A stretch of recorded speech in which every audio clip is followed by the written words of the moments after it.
Kopogore gi mano, kwayo ibiro chwalone riwruok matayo tuke adhula mago mag pinje Afrika CAF mondo alap ma Kasarani ting' johera mag adhula 48,000 tok FKF gi Sirkal bago tugo man gi kwe odiochieng' manyoro. Mana ka jafwambo marwa James Opondo lero. Sir mar jatend piny kaachiel gi johera mag adhula en okang' ma ineno kanyalo chwalo Harambee Stars nyaka e finals. Nicholas Musonye ma en jakom mar kamiti matayo tuke mag CHAN pacho ka olero ni Kenya ne ogoyo kang' maduong' mar bago tuke madongo kaka CHAN.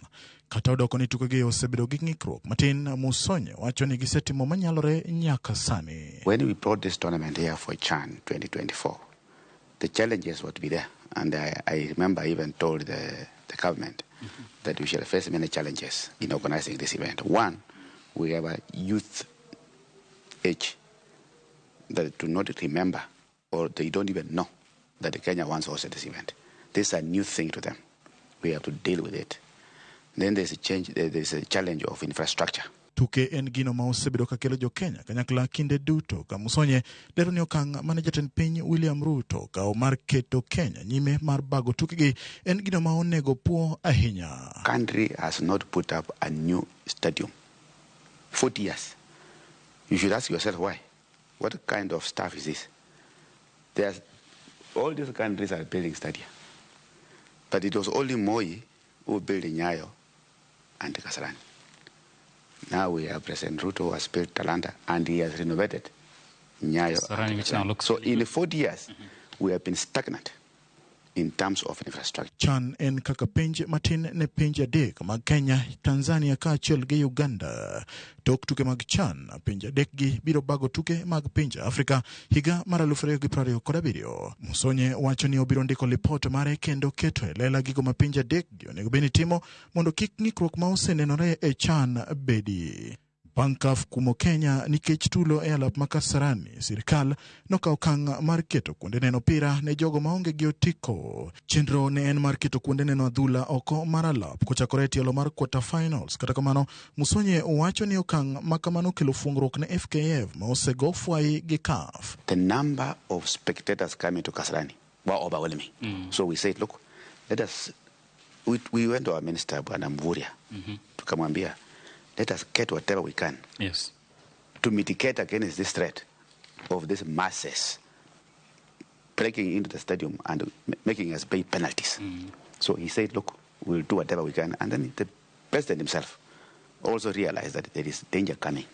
So we had to do something 2 days ago. Dwoko chien kwan jogo madonjo e alap ma Kasarani ne en buok ne jo Kenya ka kwayo koro ibiro chwal ne CAF kokalo kuom kamiti matayo tukegi mar yie alap ma Kasarani pong' nyaka ji 48,000 bang' tuke manyoro bagi e yor kwe. We had serious deployment of the police stewards and all that. So going by what happened yesterday and the organization we had and the planning we had over the week, we did very well. We did very well. So we are asking CAF, be fair enough. We want to fill our Kasarani. Harambee Stars osechopo tielo mar quarter finals ne jip kowuok kuom johera mag adhula kaachiel gi sir mar omenda kowuok kuom jatend piny William Ruto. Kata kamano, Musonye kwayo johera mag adhula mondo obed gi dimbruok nikech e wang' CAF wan kamarach. Besides that campaign to organize a decent tournament, some decent tournament, we asked him, these players need motivation. He said, I will know what to do. That's what you are saying. He's saying, I'll give you, the players had asked for $5 million for winning a match. He said, no, I'll give you $1 million per win. We were shocked because $1 million per win means $44 million every day they win. Geno nitiere ni finals ma ibiro bagi alap ma Kasarani tarik 30 dwe ni biro bedo e kind timbe mawuok Afrika ma ugwe, ma en ranyisi ni pinje gi osegoyo kang' maduong' motelo ne tuke mag pinje Afrika higa mar 2027. James Opondo, Ramogi TV, Nairobi. Nyakwarongo jongo pogore gi mano hatiri county ma Migori.